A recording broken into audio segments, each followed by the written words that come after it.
జగిత్యాల జిల్లా ధర్మపురి శ్రీ లక్ష్మీ నరసింహస్వామి వారిని సోమవారం మాజీ మంత్రి కొప్పుల ఈశ్వర్ దర్శించుకున్నారు. ఆలయానికి విచ్చేసిన ఈశ్వర్కు అర్చకులు స్వాగతం పలికారు. అనంతరం స్వామివారి సన్నిధిలో వారి గోత్రనామాలతో అర్చకులు ప్రత్యేక పూజలు నిర్వహించారు. ఆలయ ఈవో శ్రీనివాస్ ఈశ్వర్ని శేషవస్త్రంతో సత్కరించి స్వామివారి ప్రసాదాన్ని అందజేశారు. ఈ సందర్భంగా ఈశ్వర్ మాట్లాడుతూ స్వామివారిని దర్శించుకోవడం చాలా సంతోషంగా ఉందని అన్నారు. ధర్మపురి ఆలయానికి ఎంతో చరిత్ర ఉందని, స్వామివారిని దర్శించుకునేందుకు నిత్యం వేలాది మంది భక్తులు ధర్మపురికి తరలి వస్తున్నారని అన్నారు.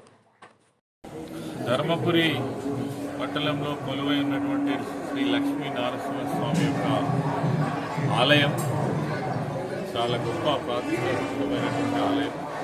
మరి నేను ఇక్కడ ఉన్నటువంటి అనేక సంవత్సరాల నుంచి ప్రతి సందర్భంలో కూడా స్వామివారిని దర్శించుకోవాలనేటువంటిది మాకు ఆనవాయితీ.